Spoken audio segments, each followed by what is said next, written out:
Peace, peace. It's your captain speaking. I wanted to make a video, everything with the chakras, everything energy work, everything. Let's do it, I guess. Haven't done a video like this in ages. I used to do these videos back then, but I don't have the information I used to have now at that time or whatever, so everything changed. So I am not no expert. I'm not no, you can't consult me with this shit. Don't go ask me to go help you out or anything like that. But what I like to give out is practicality and straightforward essentiality, with this shit, because the internet likes to fool people, but if you find me, I don't want to fool you. Okay? That's me. And so let's break down the chakras, right? How could I explain how the chakras are if I could compare to something in life?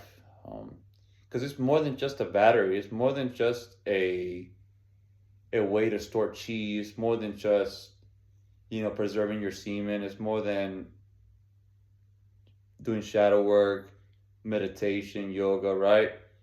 The bottom line is that the chakras, the kundalini energy work, it's straightforward. It's not a complicated issue. The complications are in the beginning stages, okay? And it's better if you could find someone near you to go instruct you, with what I say and whatever. That's the risk itself, I gotta say. Because the chakras is just one deal, Kundalini is another. And a lesser known or less talked about aspect is the microcosmic orbit. Okay? So if you're experiencing certain blockages, the microcosmic will help you circulate it way better than to be doing Kundalini work. Because if you do Kundalini work and you try to do breath work and all that, you're gonna fry your insides out. Okay, you're gonna fry them out. I'm not playing like your solar plexus will be overactive. It ain't just even that, but certain organs you feel blocked constantly. Okay, chakras. Okay, not endocrine glands, chakras. Those areas when you feel them, they're a little trouble and they're a little like, how the fuck am I gonna even work with this shit, right? And the truth about it is, because you have one energy work, breath work, yoga, whatever, right? Inner alchemy. That itself is not enough to work this whole process, okay? Because that itself works, that itself is essential, absolutely, but your vessel is like, it's made of vibration and sound, see what I mean? There is the Vijas or whatever that a lot of people talk about, and the mainstream internet makes these Vijas like 7 of them, right? 7 Sanskrit sounds. I have a problem with the Vijas itself because I've been trying to study the Sanskrit bullshit for a while now, and it seems to me like it's not a complete flow, okay? It is not really a complete flow. I don't know why people want to keep claiming this complete flow. You look up the Sanskrit languages and all the bijas and each chakra, okay? What I'm getting in is mantra bullshit, okay? And I don't know if y'all ever got into the Tree of Life, any of y'all, like I did before. It will have certain frequencies for spheres and arcanas or whatever. But the thing is, I'm not talking about that, okay? I'm talking about the Sanskrit bullshit, okay? Because I'm telling you, the Sanskrit itself, has an impact upon the chakras. Believe it or not, it has such a tremendous impact that if you was to reverberate the sounds in each of these petals, me personally, I was tearing up. The word, literally, it's pretty good. It's a good experience. I love it. I love it to death. I love it to myself. But even the mantras, even all this, is not enough. Okay? I've been through the ringer spiritually. I've done everything I can. But I can tell you, it's a lifetime process. Okay? It really is a lifetime process. So you cannot expect that your solar plexus will be unblocked in 3 months, 100%. It will release a lot of tension. It will release a lot of built up, flow, whatever, right? That just don't circulate. It could really do that. But the other thing is your spirit, right? You're an Atman or whatever, right? With yourself, but at the same time, you have a physical body at this current moment. And that's the other aspect I want to talk about, is that health is very crucial in this process. Like me personally, I used to eat everything. No problem. I used to eat junk food. I used to eat processed food, everything. Even early on in my spiritual awakening, okay? I wasn't this serious spiritualist, okay?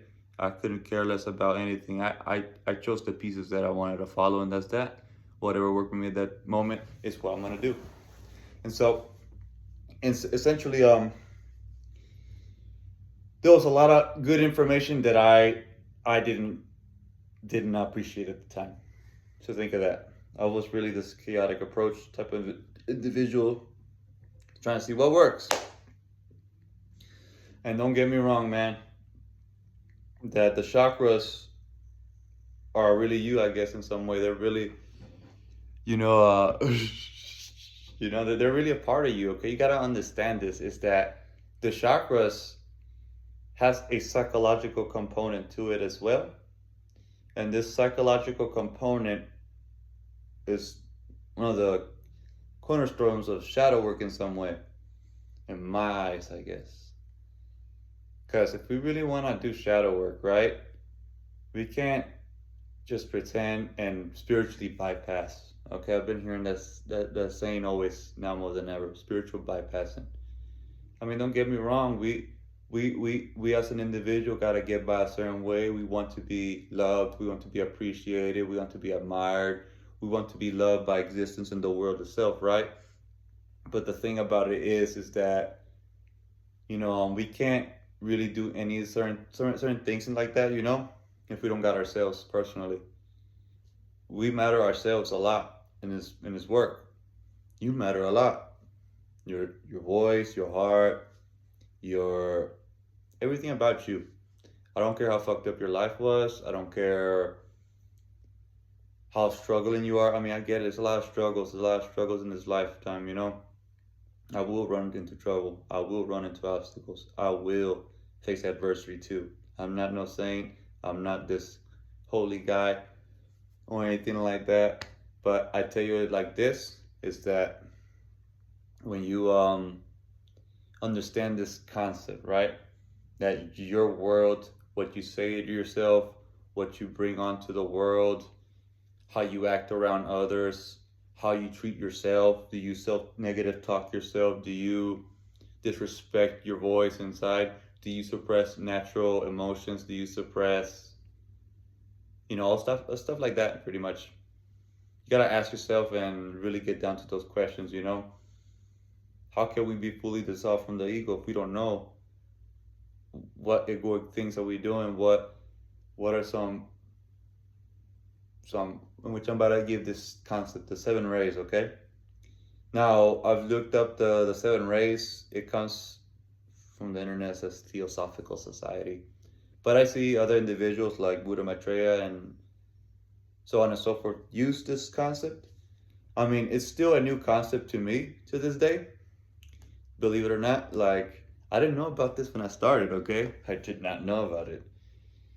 And because let me tell you this.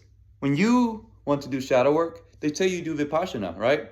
Vipassana is the cornerstone of meditation. It's what the monks do for hours on end, right? There's a whole practice and all that behind it, right? And so I remember doing it for the longest, hours on end. Chacho, hours on end, daily. I'm not here to brag about anything. I'm not trying to say that I'm such a badass person at meditating and I'm able to dissolve my ego. You will feel plenty of ego death. There's a psychological experience that's called ego death, that it feels like something got taken out of you. It feels as if, in some way, yes, it is your ego dissolving, yes. And your mind becomes pretty much very, very silent. And what it is you become meditative every day, every part of your life, okay? You'll become so meditative, in fact, that you'll be breathing in, breathing out, breathing in, breathing out through your nostrils or whatever, automatically. The first thing you do, wake up, you brush your teeth, because that's an ingrained hook through meditation, okay? And that wasn't enough to bypass the ego. Okay? I'm sorry to tell you like that. Okay? I don't care how much you meditate. Okay? I don't want to out meditate anybody or prove anything about meditation. No one, no. It's not enough. Okay? You're not enlightened if you got through these processes already. I'm sorry to say. You're no different from anybody else. You're not no different from your parents. You're not no different from your old colleagues or your old friends or your whatever it is. At the end of the day, you are egoic. I am egoic. Can you understand that? Okay? But what can we do about it? What can we do about this aspect? That's what the 7 rays comes in for, okay? It's like a map, pretty much. And that map itself gives out a lot of outlines of inner psychological processes and all that. You know, I don't want to name them all here, you know, but we could name this the 7 virtues, and that's what the 7 deadly sins, something like that, right? I don't know the 7 virtues by memory, but I saw it in a post. Hell, I might even post a picture right here, I guess. I don't know. Anyways, you see what I'm trying to say is that essentially, you can't. Don't think of yourself highly, man. Don't think of yourself that you're more unique than everybody else. I truly understand it. If you're watching this and you're awakened, you have a third eye accessible, an accessible third eye, okay? That most people don't have, okay? The thing is that with all this stuff, with all the abilities you could do with Kundalini, with pranayama, with all this stuff, don't get me wrong, you get so creative. You create 1,000 things. You'll be so motivated to wake up early. You'll be able to have so much will, so much. You see what I'm trying to say? Your accessibility to life becomes more empowering, and you become more sophisticated in society. You'll be able to excel more than an average individual is. You could pass college like this. You could pass. And this is the responsibility I gotta tell you, okay? If God provided this opportunity for you to experience this experience, then might as well look into the 7 rays, okay? The truth is not far from fiction. The Bible is not a lie. Being a saint or developing qualities of Christ-like or saint-like, right? It's something that's accessible for everybody. You're not sin. It took one guy. His name was Satan or Azazel, a fallen angel. If it wasn't for him dooming the world, you wouldn't have been considered a quote-unquote sinner. But you're not a sinner, okay? The truth is, if you don't have Kundalini and all that, okay, you're very disconnected from God in a certain way. Not fully. You're not disconnected. But the thing is, you don't have this accessibility within your range to receive intelligences or cosmic intelligences or receive guides. This is everybody's destiny, to receive guidance, okay, outside of themselves, okay? But mainly themselves, within, okay? Mainly within you. You're able to open all this up. You're able to open all these doors up, okay? That's what people don't want to tell you. That people want to pimp you out and talk all this shit about Kundalini that isn't, or chakras, or whatever. A lot of it is stupid. Okay? I mean, let me show you. 1 second. Okay, I'm back. Let me show you what I'm talking about. So I have the Sanskrit Vijas, right? And so Lam and Ra, and as well, let me check. Certain of these Vijas, okay? They are in certain chakras, okay? Like you have Vam in your roots. You have Yam in your sacral. You have Lam in your sacral as well. You have Ram in your sacrals. What else I could tell you, okay? What else? Let me see. Like, I'm not playing with you. I have a photo right here. I'm going to show you about this shit, okay? And I don't know about Sanskrit. I'm not a qualified person to talk about Sanskrit or anything like that. The truth of the matter is that we're being pimped. Nigga, we're being macked. Do you understand that? That you are being macked. That I am being macked since the beginning of my journey. Okay? So don't feel bad. Don't feel like this is what they say. Discernment. You gotta have discernment for everything you search. You gotta have discernment for what you do. Discernment for how you treat yourself. We might not be... How do we know if we're fully egoic? That's a lifetime study. Okay? But you are unconditional love. You're unconditional... You know, this is what you is. This is your birthright, okay? Unconditional understanding, all that shit, okay? I'm gonna put it to you like that. And concerning crystals and herbs and all this other stuff, I mean, I don't know much. I gave it a try earlier on, but did I feel some difference? I don't know. I do feel a lot better with a Rudraksha on though. But yeah, what can I tell you about the chakras?